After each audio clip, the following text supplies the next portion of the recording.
hear me? Can you hear John, me? yeah, how you Hey, doing, man? good. How are you?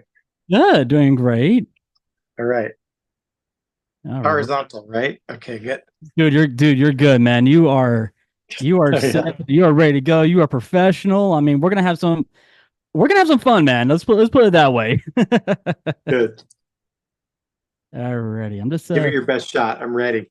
all right, man. Well, I'm just a little nervous because I'm starstruck right now. So I am happy that I'm Me. here talking to you. So I'm so happy right At some now. point, I've got some fun things around here that at some point I'll put on camera. All right. All right.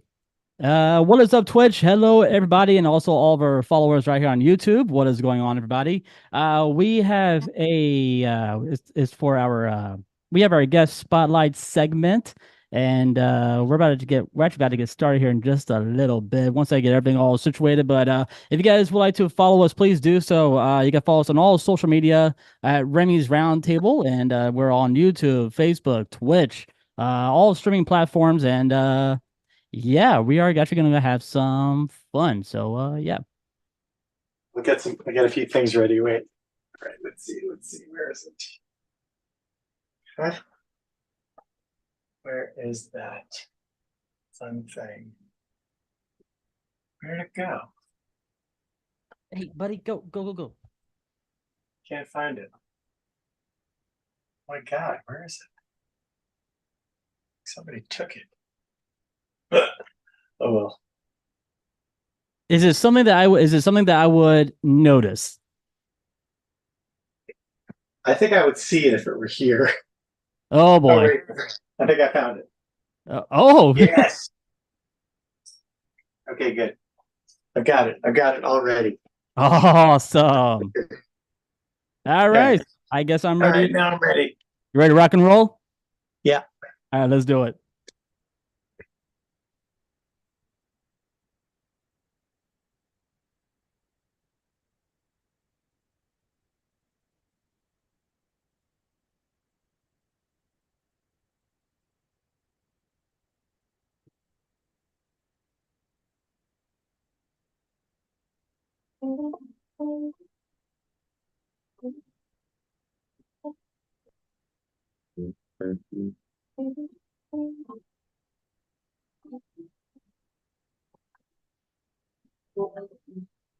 Welcome back, everybody, to Remy's Roundtable, the Florida theme park podcast. What is up, everybody? We are glad that you guys are back with us. Yeah. So, like I said before, guys, please, we got nominated. We are nominated for Best of Orlando Weekly. You guys can vote for us starting on May 6th. That's right, May 6th. We need you guys. We need your guys' votes. So please vote for our program. That's OrlandoWeekly.com for 2024 Local Notables Best Local Podcast here in the beautiful state of Florida. So, welcome back, everybody.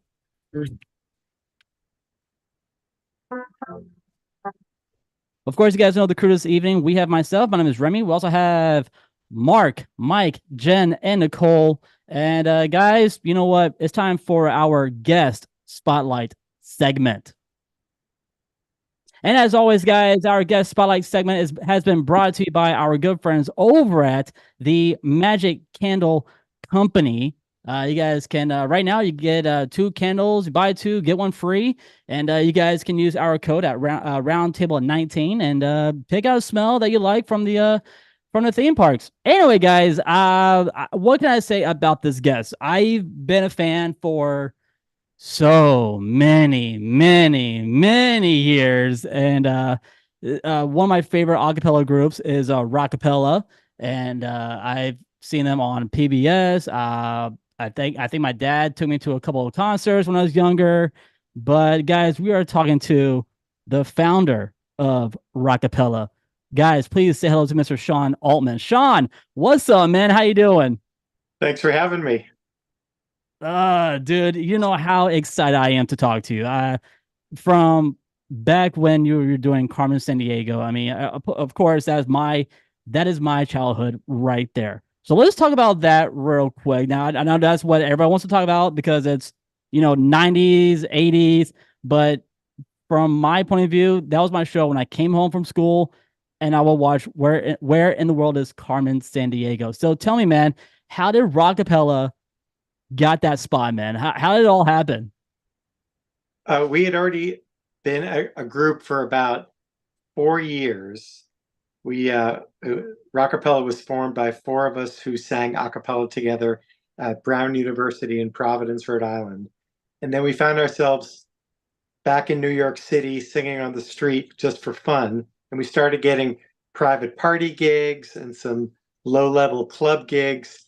And then our big break happened when someone invited us to be on the PBS special called Spike Lee and Company Do It A Cappella, which was five uh, vocal groups. Some of them were very well known, like Ladysmith Black Mambazo, the South African group that backed up Paul Simon on his famous Graceland album, the group Take Six, which had won numerous Grammys for vocal group jazz, our idols, the Persuasions, who were an R&B soul group from Brooklyn, a couple of other groups, and lo and behold, we got invited to be on that show. I think we were sort of I think we were perceived as like the funny white guys because we had sort of quirky dancing and we were doing novelty songs like the Zombie Jamboree, which is a calypso song that I grew up listening to on my mom's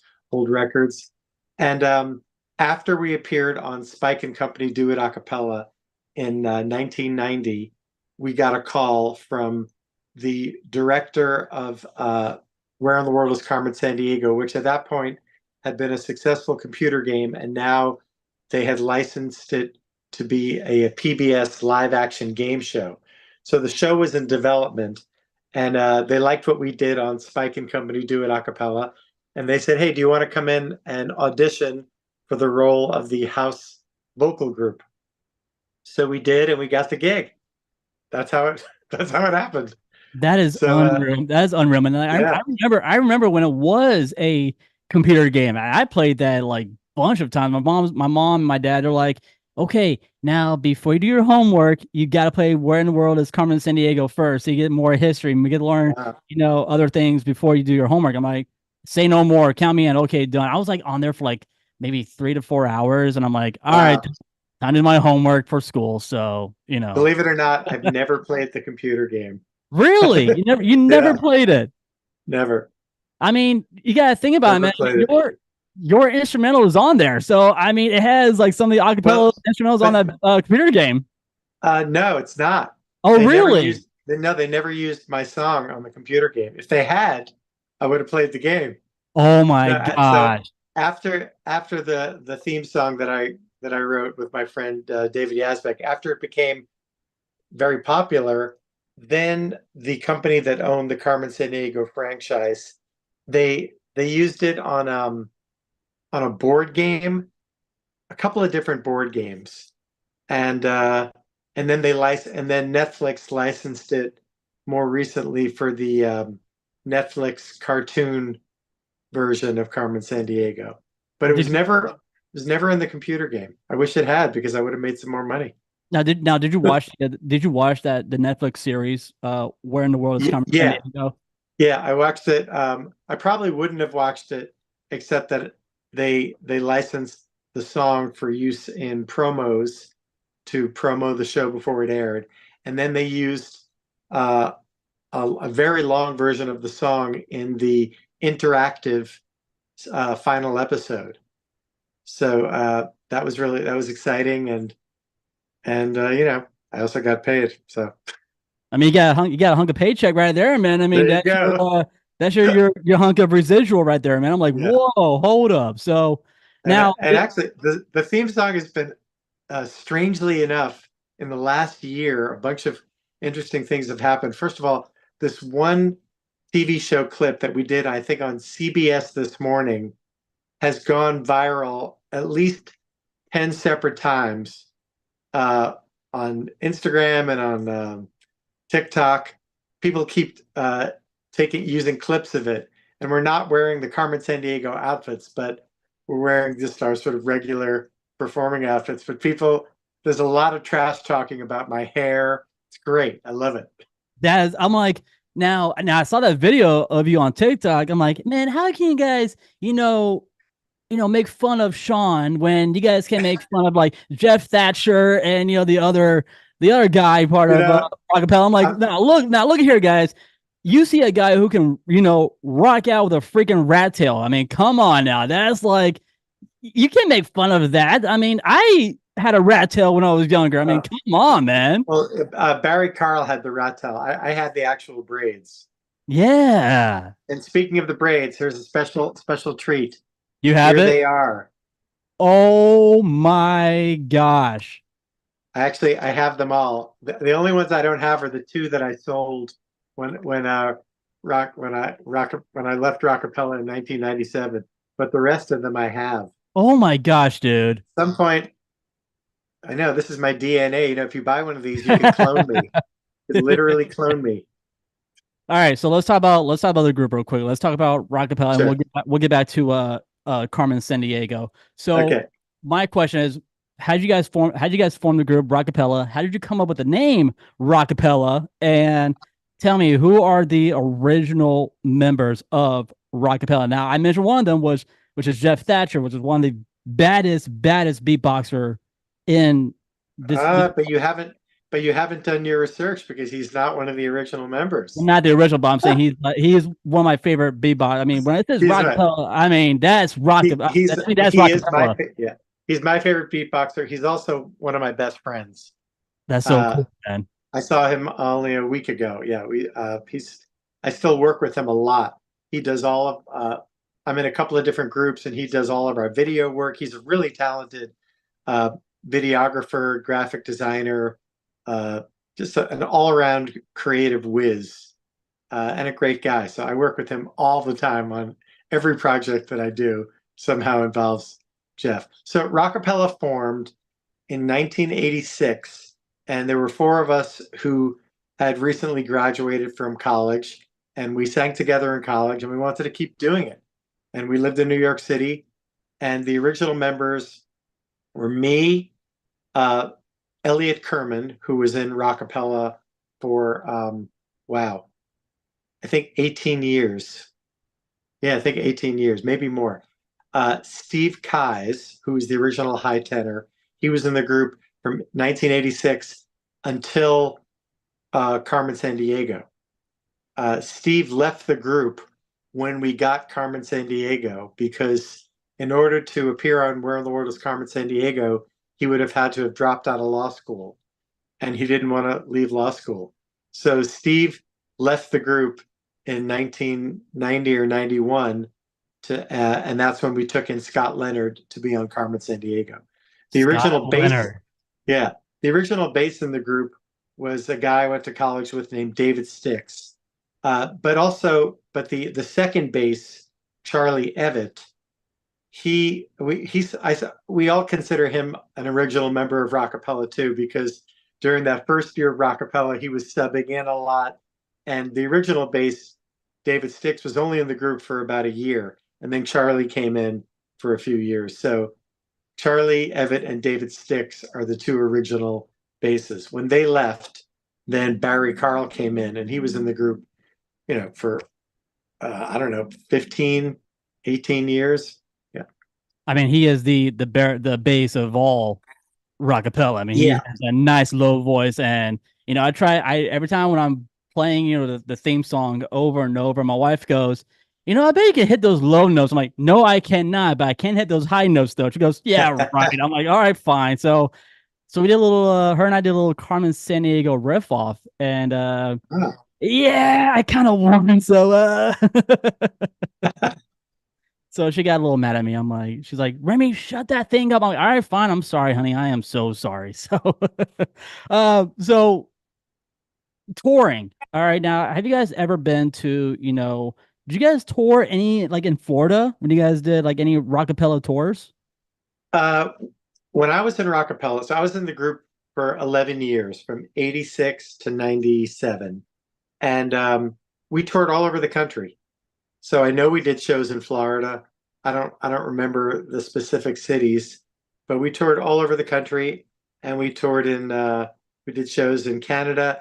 and we had a record deal in Japan.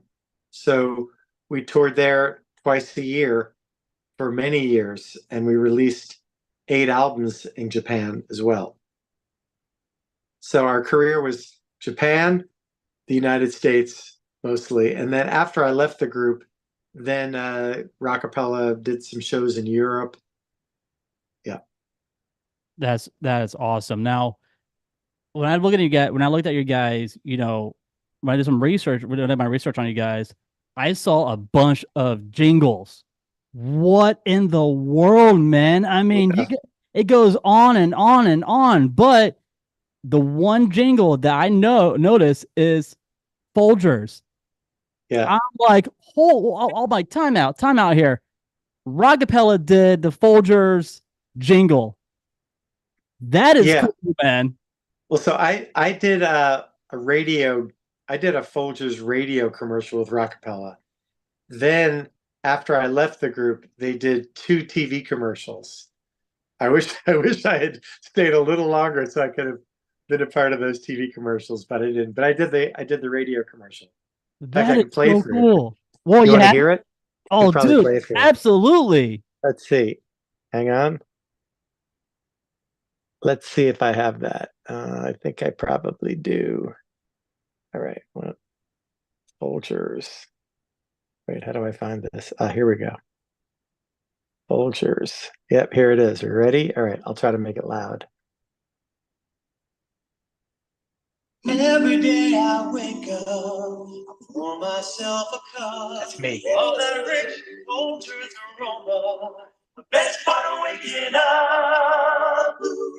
It's the do-up in all I do. That non-food aroma's always coming through. Oh, the best part of waking up. Folgers in your cup. Yeah, right in harmony. Hear that do-up, one more cup. It's do-up for me. Scott. Golly, man. It's Folgers in your cup. Oh my Yeah, that God. was good. Oh, see, and that's how I remember. I'm like, where have I heard Folgers before? I've heard that jingle so many times. I'm like, Yeah. damn it, that's Rockapella. You did, let's see, Mounds. You did, Yeah. you, Mounds, that was actually Mounds and Almond Joy. We did a few, I don't know if it was TV commercials or maybe we didn't appear on the commercials, but we did audio stuff. And because of those 2 commercials, I think I had health insurance for something like 7 or 8 years through Screen Actors Guild because of those 2 commercials. And then we did a Aflac insurance, and mm-hmm. we did a Taco Bell commercial on camera. That was fun. What about, did you guys do Mentos as well? I never did. You guys never did. So you guys never did Mentos. I never. Well, they may have after I left, but Ah, I don't okay. believe All so. right. I don't think so. And we did I think we did a cigarette commercial in Japan. Whoa, Shockingly, what? I know. I guess they still had cigarette commercials in Japan. Okay, so let's talk about, we're gonna go back now. We're gonna go back to Carmen San Diego real quick. So, how long were the tapings? When you guys got on set, you guys had to give your snazzy, jazzy get up and everything with all your fedoras and everything. So, how long did it take to tape the episode, and how long were you guys there for? So every season was between 50 and 65 episodes. And every season would start the same way. It would they would have made some changes to the set. So on the first day that you were there, it was just rehearsal. So you do an entire day of rehearsal, and then a few days of rehearsal and just setting new camera angles and things. Because every new season they try to tweak things and adjust them and try to add some new bells and whistles. And by the end of the first week, we would shoot 1 episode, and it would usually take an entire day. But then after that, we would shoot 4 or 5 episodes a day. So the first episode leading up to it, there was a lot of rehearsal. And then once we got rolling, it was 4 or 5 episodes a day. And we did that, and we would do it every weekday for about, I don't know, maybe 6 or 7 weeks. And so it Holy was very, cow. really demanding. Yeah. And so I would get picked up in the limousine at, I don't know, like 6 a.m., in makeup by 7 a.m. And then we would start shooting by like 9 or something like that. And the days were really, really long. And it was a lot of waiting around, and a lot of there was a sameness to it. It was fun, but it was very hard work, and it felt like being at war. But then as soon as it was over, I would always miss it. I remember, the season would end, and we would have worked so hard for 2 months, and I'd be so exhausted. But then I would have these kind of pangs of like, oh, I wish I were back on set.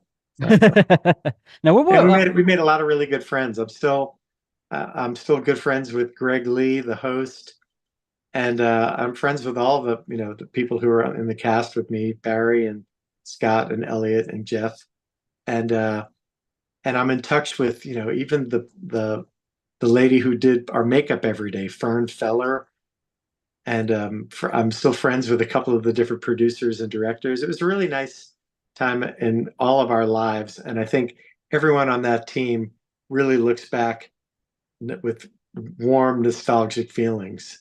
A few of the writers I'm still even in touch with, McPaul Smith and Jamie Greenberg. Really talented people. And occasionally, that I'll do small creative projects with them. oh, that's so cool, man. So let me ask you this. All right. Now, did you guys know the answers beforehand? Like when they asked them the questions, Oh, or we never knew anything because it's wow. a yeah, because it's a game show. Game shows are, and there's prizes involved. Game shows, there's laws about game shows. Ever since there was a big game show scandal, I guess in the 1950s or 1960s. So there's actual laws that govern game shows. So we weren't allowed to see or interact with any contestants before any of the episodes were taped, because they were worried that we might accidentally sing a song or sing a lyric that would tip them off about an answer. So we never knew any of the questions. It's very, television in general is like that. You have a very specific job, and that's the only thing that you do. So I was in the control booth, with the director and the and the producers maybe once or twice during my entire 5 years there. But besides that, I'm in my dressing room until they call me to set, and they say, go do your thing. They say, no, don't do that, do this instead. And then you do it, and then you're released. It's In that respect, it wasn't a particularly collaborative process. You do your job and then you leave. But I didn't know anything about, we weren't involved in the writing at all. We would improvise a lot of things, and they gave us a lot of leeway. And I think they respected our musical and comedic talents. But we were never, called into writing sessions or any of that. See, that's the main thing, man. How much leeway did they give you? That's the main thing. Like, you guys had Yeah, like maybe like a minute or like maybe 5 minutes of leeway, or it depends on the segment. Like during the mid game, with the loot, the warrant, the crook, that sort of concentration game, they allowed us to come up with our own vocal stings, our comedic vocal stings. So, for example, if you remember the game, you had to get the loot, the warrant, and the crook in that order. Oh, by the way, I have the warrant. oh my gosh. This is actually this is actually the warrant from the show. Oh, I, that I'm is not so saying cool. I'm not saying I stole it. I'm not actually sure how I ended up with it, but I've got it. You took it. Just admit it. uh, You took it. no, I don't believe I took it. There may have been a couple, and someone said like, "Oh yeah, you could have that," so I took it. But so they let us come up with a lot of those little comedic stings, and there were other parts of the game like the chase where we would run in front of the camera, and they would usually say, "Hey, just pick a prop and go do something goofy." So sometimes, put on flippers and walk through. So we would make funny faces. So a lot of the shtick was our own, but Oh my gosh. the actual lines that they gave us, those were scripted. Wow. Yeah, and they wrote all those. We did all the vocal arrangements, and we wrote a lot of the regular incidental music, like I wrote the theme with David Yazbek, and the four of us wrote the Think About It music. It's like, think about it, how much you gonna risk, all those things. And the mid game, like the warrant, and you know, It brings back those memories, man. You're like, yeah. wow. We wrote all the Crook themes. Yeah. I Oh, have I have an autographed thing of Vic the Slick. He was oh my one of gosh. one of our favorite one of my favorite crooks. Vic the Slick. Yeah, that was Oh, fun. that's great, man. That is so great. So where was Carmen San Diego filmed? The first season was filmed in in the Chelsea neighborhood of Manhattan, like West 28th Street. And then the other four seasons were shot at Kaufman Astoria Studios in Queens.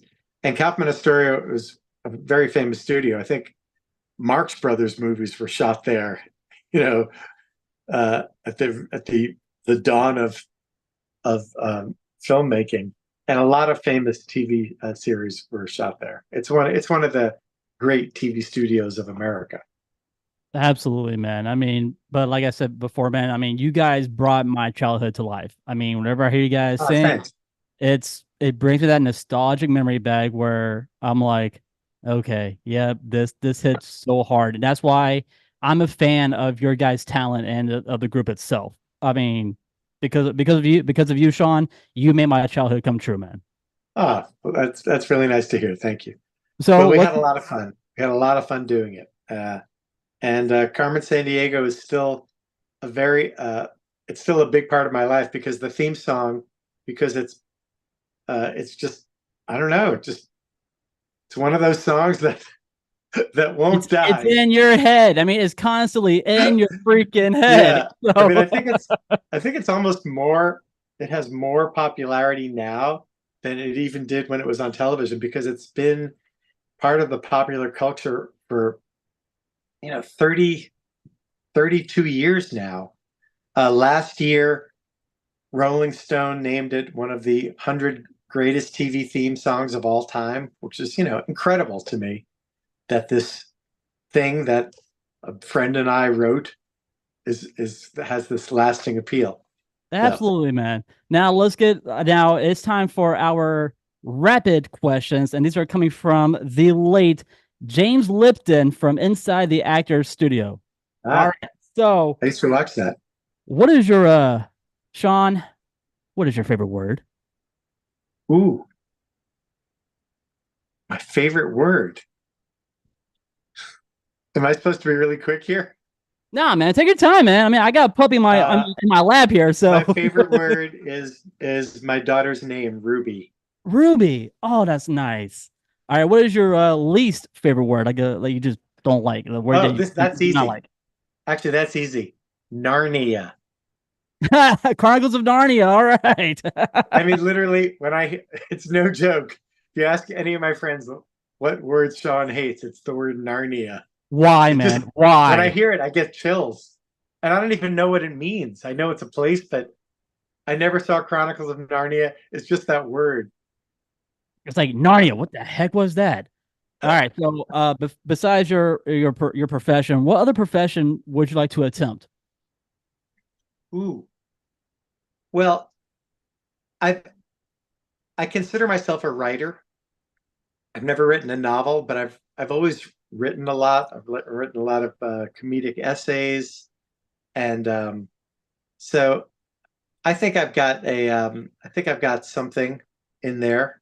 I mean, it hasn't happened yet, but I've always sort of been loosely working on a memoir. So if I couldn't sing anymore, I'd probably write. I mean, I've been writing songs for many years. And if I couldn't sing, I guess I would become exclusively a songwriter first. But Absolutely, man. but if I couldn't do anything in music, I think I would do something with prose. All right. Now our audience would like to know, Sean, what's your favorite cuss word? Wow. Am I allowed to curse? Yeah, dude, you can curse. Yeah. Okay. If you ask any of my friends, I am a prolific cursor. I mean, I'm one of those guys who has road rage in the car against drivers, or when I'm on the on the basketball court and I make a mistake, I will curse so floridly that I like to string curses together. So one of my favorite curse things to say is "cunt me anally." Like if I stub my toe, I go, "cunt me anally." It's just Oh, that's it doesn't funny. even mean anything. It's just it's just it's just using dirty words and it's fun. I mean, The way to release it's a way to release some steam. my favorite word. The road rage here in Florida is insane. I mean, I'm sure you've heard of our highway I-4. It's like a madhouse from downtown Orlando to the theme Huh. parks. Like go driving from downtown to Disney, and I have guys like cut me off. I'm like, thanks a lot, you twat waffle. Thanks a lot, man. Well, So, that's a good one. Twat waffle. Wow. I like and that. I keep going on and on with those words. I'm like, oh, what the Yeah. fuck? I love when I hear curses in other languages and I'll ask the person to say, like, so what does it mean? And the literal translation of some curses in other languages are so amazing. I Absolutely. can't, yeah, All right, now here's my last and I final like that. question. Twat Uh, waffle. I'm gonna Twat start using that. waffle. Hey, make a song out of it, man. I mean, uh, here's the last and final question from the rapid questions from James Lipton from Inside the Actor Studio, and that is, if heaven exists, what do you want to hear God say when you arrive at the pearly gates? Ooh, I want to hear him say, I've made a mistake. You've got another 30 years. Wow, wow, wow. I am shocked about that. I'm really shocked. Well, Sean, please before I take off, man, let our audience know, let our viewers know on YouTube and Twitch, where can everybody check you out on social media? Okay, so the two projects that I've been touring with for the last 8 years are two tribute acts. One is called The Everly Set, and we are the country's finest tribute act to the Everly Brothers. The Everly Brothers had huge hits in the late 50s, early 60s, like Bye Bye Love, Bye Bye Happiness, and Dream, Dream, Dream, Dream, and Wake Up, Little Susie, Wake Up. So it's a whole bunch of hits. So we've been doing that for about 8 years, and now we actually the same guy, this guy and I, Jack Sculler, we have another act called Forever Simon and Garfunkel. Whoa. So we've been selling out theaters across the country for the last several years. So people should go to theeverlyset.com, theeverlyset.com, and you can see videos of my two tribute acts, and that's how I've been making a living lately, singing for large groups of people. And it's fun. Awesome, awesome. Well, guys, please go check out Sean on all social media platforms. And if you guys see one of his shows, cool, let us know, and we can do a little review on it. But Sean, thank you so much for being on. And guys, we'll be right back. You guys are listening to Remy's Roundtable.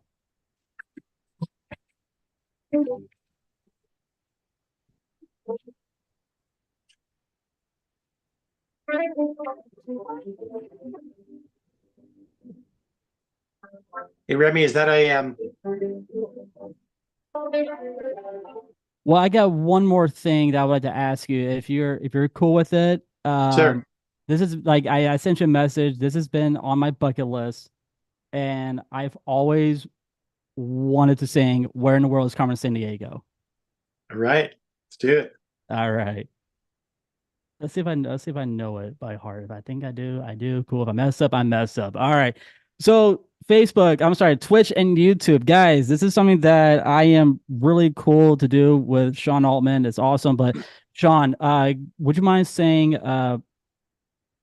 "Hey, this is Sean Altman from Rockapella, and you're listening to Remy's Roundtable."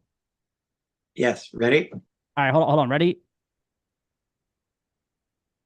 This is Sean Altman of Rockapella, and you're listening to Remy's Roundtable. All right, that's good. That was perfect. All right. Well, I'm actually ready. So YouTube, Twitch, you guys know what time it is? Do it, Rockapella. Yeah. Do wop shooba doo day do wop shooba doo day do wop shooba doo day do wop. Bow. Well, she sneaks around the globe from Kiev to Carolina. She's a sticky finger filcher from Berlin to Belize. She'll take you for a ride on the slow boat to China. Now tell me where in the world is Carmen San Diego? Steal that soul in South Korea, making all the crack cry uncle from the Red Sea to Greenland. She'll be singing the blues. Well, they never Arkansas her steal. The men come from the jungle. Now tell me where in the world is Carmen San Diego? She goes from Nashville to Norway, Barn Zoo, Zimbabwe, Chicago to Czechoslovakia and back. Well, she rents at Pakistan and pulls skin in Scandinavia. Then she'll stick 'em up down under and go pick a pocking Perth. She puts the misdemeanor where she stole the bean from Lima. Now tell me where in the world is Carmen San Diego? Oh, tell me where in the world? Oh, tell me where can she be? Botswana to Thailand, Milan v Amsterdam to Bali, Ohio, oh wahoo! And then Jeff goes, well, Monday through Friday at 5. Well, she glides around the globe and she'll flip from every nation. She's a double dealing diva with the taste of for thievery. Her itinerary is loaded up with moving violations. Now tell me where in the world is Carmen San Diego? Cool. Bravo. Well done. I don't know how long, I really don't know how long it took me to, do all of that. So I mean, yeah, I was a little choppy, but you know what? I don't care. You sounded great. Well, I mean, I Totally mean, great. I mean, I Great did get. enthusiasm too. I mean, we're actually done on here real quick, but give me one more second. YouTube, Twitch, guys, thank you so much for listening to Remy's Roundtable. You guys can hear this interview on the next upcoming episode. So this is Sean Altman. You guys can hear him. And yeah, but Facebook, I'm sorry, Twitch, YouTube, guys, will be live at 8 p.m. on Tuesday, tomorrow, 8 p.m. right here on Twitch and YouTube. Guys, see you later. Have a great day. Bye-bye. And let me finish the stream.